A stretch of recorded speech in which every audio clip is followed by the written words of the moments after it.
శ్రీలక్ష్మీవల్లభారంభాం వితనో మునిమధ్యమాం అస్మదాచార్యపర్యంతాం వందే గురుపరంపరాం. శ్రీ గురుభ్యో నమః. ఓం శ్రీహరి. ప్రియ భగవద్బంధువులారా, ఈరోజు మనం కైలాసానికి ద్వారపాలకులైన నంది, మహాకాలుడు అనే ఇద్దరు భక్తుల గురించి తెలుసుకోబోతున్నాం. శ్రీమన్నారాయణుడు నివసించే వైకుంఠానికి జయ, విజయ అనే ఇద్దరు ఎలాగైతే ద్వారపాలకులు, నంది, మహాకాలుడు అనే వాళ్ళు కూడా కైలాసానికి ద్వారపాలకులుగా వరాన్ని పొందిన వాళ్ళు. ఈరోజు వాళ్ళ కథ ఏంటనేది తెలుసుకుందాం. పూర్వం అవంతిపురంలో నంది అనే ఒక వైశ్యుడు ఉండేవాడు.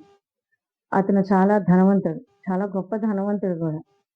అయితే ఈయనకి శివుడన్నా కూడాను చాలా అపారమైన ప్రేమ, భక్తి ఉండేవి. అయితే ఈయన రోజు శివార్చన చేసుకోవటం కోసం ఆయన నివాసానికి కొంత దూరంలో ఒక మండపాన్ని, ఒక వనాన్ని ఏర్పాటు చేసుకుని, ఆ వనంలో మండపాన్ని నిర్మించుకొని అందులో శివ ప్రతిష్ఠ చేసి శివలింగాన్ని ప్రతిష్ఠించుకొని ప్రతిరోజు ప్రాతకాలం పంచామృతాలతో మహన్యాసపూర్వక రుద్రంతో, నమ్మకంతో, చమకంతో అభిషేకం చేయటం అనేది ఈయనకి ఒక అలవాటుగా ఉండేది. ప్రతిరోజు ఆయన్ని అభిషేకం చేయటం, పూలతో అర్చన చేయటం, విశేషంగా అలంకరించుకోవటం అనేది కూడా ఈయనకి చాలా అలవాటు.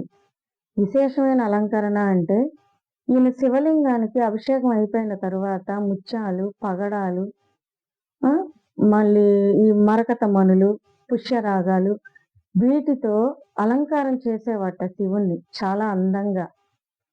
అలా ఈయన రోజు నిత్యం కూడాను అర్చన చేసుకుంటూ ఆ భగవత్ సేవలో నిమగ్నుడవుతూ ఉంటాడు. ఇలా జరుగుతున్న తరుణంలో ఒకానొక రోజున మహాకాలుడు అనే కిరాతకుడు ఒక జింకను వేటాడుతూ అనుకోని రీతిలో ఆ వనంలోకి ప్రవేశిస్తాడు. వేటాడుతున్న జింక కనపడదు కానీ అతనికి ఎదురుగా ఒక శివలింగం కనబడుతుంది. దానికి ఎంతో ఆకర్షుడవుతాడు. ఆ ఆకర్షణ చాలా వాత్సల్యాన్ని సంతరించుకున్నవాడే ఆ శివలింగాన్ని అర్చన చేయాలన్న ఆలోచన వస్తుంది ఇతనికి. సహజంగా నాస్తికులైనా కూడాను వాళ్ళ ఇంట్లో వాళ్ళ తల్లిదండ్రులు లేకపోతే సోదరులు చెప్తుంటారు, ఆ భగవద్ ఆరాధన చేసుకోరా, ఇది మంచిది, అది మంచిది అని. ఇతనికి ఎందుకో స్పృశించింది ఆ శివుడికి అభిషేకం చేయాలి అని. ఆకర్షితుడయ్యాడు. ఆ శివలింగం మీద అంతులేని వాత్సల్యాన్ని పెంచుకున్నాడు. చూసిన నిమిషంలోనే ఎందుకు ఆయనకు అట్లా అనిపించిందేమో, అక్కడ కొలను ఉంటే అక్కడ స్నానం చేశాడు. ఆ శివుని అభిషేకం చేయడానికి దోశలతో నీళ్లు తీసుకురాకుండా పుక్కిళ్లతో తీసుకొస్తాడు. అంటే తన నోటి నిండా ఎన్ని నీళ్ళైతే తీసుకురాగలడో అన్ని నీళ్ళని తీసుకుని పుక్కిటితో శివలింగం దగ్గరికి వెళ్ళి ఆ శివలింగానికి అలంకరించబడి ఉన్న మణులని తోసేసి పూలని కూడా తీసేసి ఈయన పుక్కిడితో తీసుకొచ్చిన నీళ్ళని అభిషేకం చేస్తాడు. చేసి ఇట్లా అనుకుంటాడు, శివుడికి ఎవరైనా ఈ గాజు పెంకులు పెడతారా ఏంటి, గుచ్చుకోవా శివుడికి అనుకుంటాడు. అనుకొని అక్కడ ఉన్న బిల్వదళాన్ని తీసుకుని శివలింగం మీద పెడతాడు. పెట్టి ఆయన దగ్గర ఉన్న కొంత ఏదో ఆహారం ఉంటే అది నైవేద్యం పెట్టి శివ శివ అనుకుంటూ ఆయన్ని మంత్రాన్ని మననం చేసుకొని అక్కడి నుంచి వెళ్ళిపోతాడు. ఎప్పుడు అభిషేకం చేసే తీరుగానే, ఎప్పుడు పూజ చేసుకునే విధంగానే ఈ వైశ్యుడు కూడా అక్కడికి చేరుకుంటాడు, ఆ వనానికి.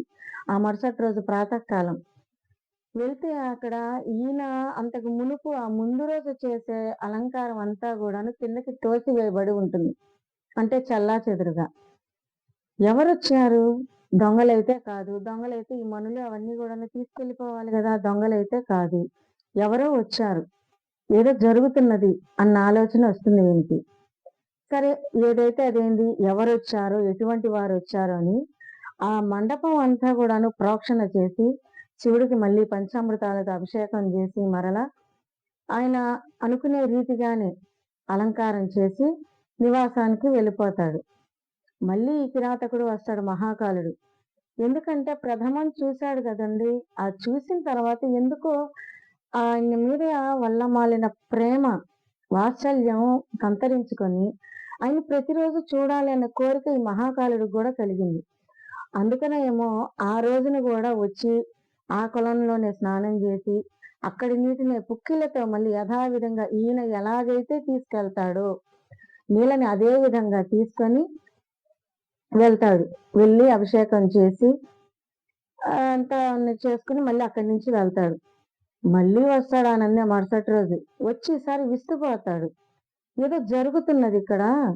ఏం జరుగుతుందో నాకు తెలియాలి అని అనుకుని ఈయన మళ్ళీ వచ్చాడు అభిషేకం చేయటానికి అని చూస్తే మళ్ళీ శివలింగం దగ్గర అంతా కూడాను పడేసినట్లుగా అట్లా ఉంటుంది. ఈయనకి ఏం చేయాలో అర్థం కాదు. చాలా వ్యాకులత చెందుతాడు. ఎందుకంటే నిత్యం చేసే పూజ ఎవరో వచ్చి భగ్నం చేస్తున్నారు, తీసేస్తున్నారు అనేది బాధ కలుగుతుంది. ఆ రోజు ఎలాగో పూజ పూర్తి చేసుకొని ఇంటికి వెళ్తాడాయన. ఎవరు? వైశ్యుడైన నంది. వెళ్ళిన తర్వాత ఈయన కింద కొంతమంది ఉంటారు కదండీ! ఈయన పెద్ద ధనవంతుడు కదా! ఈయన కింద లెక్క జమ చూసేవాళ్ళు కానివ్వండి, సలహాదారుడు కానివ్వండి, ఇట్లా ఉంటారు కదా! వాళ్ళలో ఈయన్ని బాగా అమితంగా ఇష్టపడే ఒక సేవకుడు ఉండేవాడు. ఆయన అంటాడు, "ఏంటి స్వామి మీరు అట్లా ఉన్నారు? ఏమైంది?" అని అడుగుతాడు నందిని. అడిగితే, "ఏం లేదయ్యా నేను రోజు అభిషేకం చేసుకుని, పూజ చేసుకొని వస్తున్నాను. కానీ ఎవరో దాన్నంతా గూడాను తుడిచేస్తున్నారు, కింద పడేస్తున్నారు. వేరెవరో వచ్చి పూజ చేస్తున్నారు. నాకు అంతు చిక్కటం లేదు. ఏ సందర్భంలో ఎప్పుడు జరుగుతుందో గూడా నాకు తెలియటం లేదు" అని అంటాడు. అంటే ఆ సేవకుడు అంటాడు గదా! "రేపు మీరు యథాతథంగా వెళ్ళండి. మీతో కూడా నేను గూడా వస్తాను. ఎవరు చేస్తున్నారో ఏంటనేది మనం కనిపెడదాము ప్రభు" అని చెప్పి చెప్తాడు ఆ సేవకుడు. సరేనని ఈ ఆలోచన ఏదో బావుంది. ఎవరు చేస్తున్నారో తెలియటమే గదా ఈ నందికి ప్రధానం. అందుకని సరే అని ఒప్పుకుంటాడు. ఒప్పుకున్నాక ఆ రోజు ఆ మరుసటి రోజు వీళ్ళిద్దరూ వెళ్తారు. వెళ్ళి ఈ యజమాని అయిన నంది అక్కడ అభిషేకం, పూజ, క్రతువు అదంతా పూర్తి చేసుకున్నవాడే ఇప్పుడేం చేద్దాం అని అడుగుతాడు. ప్రభు మీరేం మాట్లాడకండి. మనం చాలా నిశ్శబ్దంగా ఒక మాటున నుంచొని చూద్దాం. ఎవరు వస్తున్నారో, ఏం చేస్తున్నారో తెలుస్తుంది ఇట్టే అని అనుకుంటారు. సరే వీళ్ళు కొద్ది సమయం ఆ చెట్టు చాటున ఎక్కడో నుంచునుంటారు. ఈలోగా కిరాతకుడు వస్తాడు. ఎవరండి? మహాకాలుడు అని పిలువబడే ఒక కిరాతకుడు. వచ్చి శివుడికి అక్కడే కొలంలో స్నానం చేసి, పుక్కిటితో నీళ్లు తీసుకొని, శివుడిని అభిషేకించి, బిల్వదళం ఒకటి సమర్పించి, ఆయన్ని నామస్మరణ అనుసంధానం చేసుకుని అక్కడి నుంచి వెళ్ళిపోతాడు. ఇదంతా చూస్తాడు నంది. చూసావా ఏం జరుగుతున్నదో? అతన్ని వారించొచ్చు వీళ్ళు చూసినప్పుడే. కానీ అతను చాలా భయంకరంగా ఉన్నాడు. చేతిలో ఆయన చొక్కాలో మధ్యలో ఈ పట్టు మామూలుగా దట్టి ఒకటి కట్టుకుంటారు కదండి నడుంకి. అక్కడ పదునైన కత్తిని కూడా చూశారు వీళ్ళు. ఒకవేళ కలబడి దాంతో దాడి చేస్తే, అందుకని వీళ్ళు నిశ్శబ్దంగా అక్కడ జరిగే క్రతువునంతా కూడాను చూస్తూ ఉన్నారు. ఆ కిరాతకుడు వెళ్ళిపోయిన తర్వాత ఈ సేవకుడు అంటాడు కదా, ప్రభు దీన్ని మీరు సహించలేని పక్షంలో శివలింగాన్ని ఇక్కడి నుంచి మన నివాసానికి తరలిద్దాం. అక్కడ మీరు చేసుకోవచ్చు యథాతథంగా. ఎవ్వరూ మనల్ని ఎవ్వరూ మీకు ఇబ్బంది పెట్టరు మిమ్మల్ని అని చెప్పి చెప్తాడు. ఈ సలహా ఏదో బాగుంది అనుకున్నవాడే ఆ నంది సేవకుల్ని తీసుకొచ్చి అక్కడ ఉన్న శివలింగాన్ని పెళ్లగిచ్చి తన నివాసానికి తరలించి ఒక ప్రత్యేకమైన గది ఏర్పాటు చేసుకుని అక్కడ శివలింగ ప్రతిష్ఠ చేసి అక్కడే పూజ చేసుకుంటూ ఉంటాడు. ఈ మరుసటి రోజు మహాకాలుడు యథాతథంగా వచ్చి కొలంలో స్నానం చేసి నీళ్లు తీసుకుని వెళ్ళేటప్పటికి అక్కడ శివలింగం ఉండదు. చూసి చాలా బాధపడతాడు, వ్యాకులత చెందుతాడు, రోధిస్తాడు. ఎందుకని? ఎంతో వాత్సల్యాన్ని పెంచుకున్నాడు ఆ శివలింగం మీద. అంతే కదా! ఎవరైనా ఇష్టంగా చూసుకునేది ఏదన్నా కొంచెం పక్కకి జరిగిందంటే చాలా బాధపడతాం. అలాగే మహాకాలుడు కూడా ఎంతో విలపించాడు. విలపించిన వాడే ఇట్లా అనుకున్నట్ట మనసులో ఏమని, ఎక్కడైనా నువ్వే ఉంటావు కదా, నాలో కూడా నువ్వు ఉన్నావు కదా అని చెప్పి ఆయన ఒక దాన్ని ఏమంటారంటే ఒక పరాకాష్ఠకి వెళ్ళింది అనుకోవచ్చు ఆయన భక్తి. ఆ స్థితిలో ఒక పని చేశాట. ఏంటో తెలిసిన, మనం సహజంగా శివలింగాన్ని పాదరస లింగంగాను లేకపోతే విగ్రహ రూపంలో రకరకాల రాళ్లతోనే చాలా చేసే వాటిని చూస్తాం. చివరాఖరికి మనకి సులువుగా ఉండేలాగా సైకత లింగాన్ని అనగా పుట్టమన్ను లేదా ఇసుకతో గాని చేసి ఆరాధన చేసే వాళ్ళని చూస్తుంటాం. కానీ ఈ మహాకాలుడు ఏం చేశాడంటే, ఈయన భక్తి ఏ స్థాయికి తీసుకెళ్ళిందంటే నాలోనే ఉన్నాడు కదా శివుడు, ఆయన్ని తీసి నేను ప్రతిష్ఠించి చేసుకుంటానని చెప్పి, ఆ శరీరాన్ని చీల్చి ఒక కత్తి పదునైన కత్తి తీసుకొని ఆయన పొట్టని చీల్చి, ఆయన శరీరంలో ఉండే పేగుల్ని వివిధ భాగాలని తీసి, శివలింగ ఆకృతిగా ఉపకరించే విధంగా చేసుకొని, ఆయనది ఇట్లాగే యథాతథంగా ఆ నెత్తురు ఓడుతున్నా సరే శరీరంలో, ఆ కొలంలోకెళ్ళి నీళ్ళని తీసుకొచ్చి అభిషేకం చేసి, బిల్వదళాన్ని సమర్పించి, శివుణ్ణి ఆరాధన చేస్తూ ఉంటాడు. ఈ భక్తి ఎప్పుడైతే ఇంత పరాకాష్ఠకి వెళ్ళిందో పరమశివుడికి చాలా ఆనందం కలిగింది. ఆయన కైలాసంలో నిలవలేకపోయినాడు. గబా గబా ఈ మహాకాలుడి దగ్గరికి వచ్చాడు భూలోకానికి. వచ్చి, ఎందుకయ్యా ఇంత ఉపద్రవాన్ని తీసుకొచ్చుకున్నావు నీకు నువ్వే? అసలు శరీరంలో రక్తం చూసావా ఎలా స్రవిస్తోందో అని చెప్పి అని అడుగుతాడు మహాకాలుని శివుడు. శివయ్య, నీ ఆరాధన చేయటమే నాకు ఎందుకునో అదే జీవనం అనిపించింది. నీవు లేకుండా, నేను శివలింగాన్ని లేకుండా నేను పూజ చెయ్యాలనుకున్నా కూడా నీ ఆకృతి నాకు కనిపించాలి కదా, అందుకనే ఈ పని చేశానయ్యా అంటాడు. అందుకు మెచ్చి శివుడు ఆ మహాకాలుని దగ్గరికి తీసుకుంటాడు. ఎప్పుడైతే శివ చేతి స్పృహ అంటే ఆ స్పర్శ తగులుతుందో అప్పుడే మహాకాలుడు పూర్వ శరీరాన్ని సంతరించుకున్నవాడే శివుడిని స్తుతిస్తూ ఉంటాడు. ఈ శివుడు భూలోకానికి ఎప్పుడైతే ఏతించాడో అప్పుడు దుందుబి నాదాలు మోగుతూ ఉన్నాయి.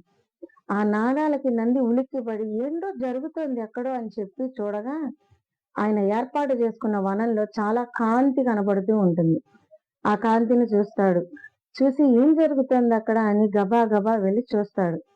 చూడంగానే అక్కడ పరమశివుడు మహాకాలుని పరామర్శిస్తూ ఉంటే ఆ దృశ్యాన్ని చూసి చాలా ఆశ్చర్యపోతాడు. వెంటనే శివుడి దగ్గరికి వెళ్ళి పాదాభివందనం చేసి ఆయన స్తుతిస్తూ ఉంటాడు. మహాకాలుడు నందిని చూసి, పరమశివ, ఇతడెవడో తెలిసినా నీకు అని అడుగుతాడు. శివుడు అంటాడు కదా, ఏమో నాకు తెలియదు మహాకాల, ఇతనెవరో అని అంటాడు. అదేమిటి స్వామి, నిత్యం కూడాను నిన్ను సేవిస్తూ ఉంటాడు, ఈయన ద్వారానే నీ సాక్షాత్కారం నాకు కలిగింది అని చెప్పి చెప్తాడు. అవునా అని అడుగుతాడు శివుడు. అంటే ఇంకా ఆయనకి నమ్మబుద్ధి కావట్లేదుట ఆయన దృష్టిలో. ఈ నంది ఏమో ఆశ్చర్యంగా చూస్తాడు. అదేమిటి, నేను రోజు అభిషేకం చేస్తున్నాను, నీ నామస్మరణ చెయ్యండి, నేను ఏ పని చెయ్యను కదా, అలాంటిది నన్ను గుర్తుపట్టకపోవటం ఏంటని ఈయన ఆలోచిస్తూ ఉంటాడు.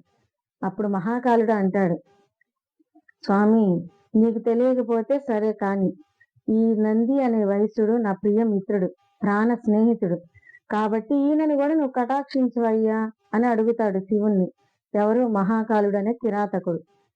అది విన్న శంకరుడు, ఓహో సరే, నీకు మిత్రుడైతే నాకు మిత్రుడే, ఈ రోజు నుంచి నాకు కూడా ఈ నంది మిత్రుడే అంటాడు. ప్రియ భగవద్బంధువులారా, ఇక్కడ ఒకే ఒక్క చిన్న తేడా. వైశ్యుడైన నంది భక్తి స్వార్థాన్ని కోరుకుంది, కిరాతకుడైన మహాకాలుడి భక్తి స్నేహాన్ని కోరుకుంది. అంతే కదా. మనం పూర్వం నందీశ్వర వృత్తాంతంలో చెప్పుకున్నాం.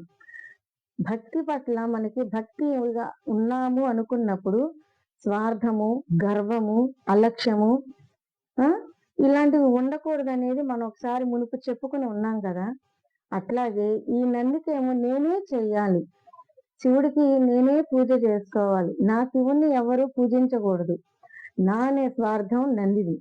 మహాకాలుడిది శివుణ్ణి ఆరాధించే ఎవరైనా నా స్నేహితులే, ఎవరైనా నా బంధువులే అన్న ఆలోచన మహాకాలుడిది.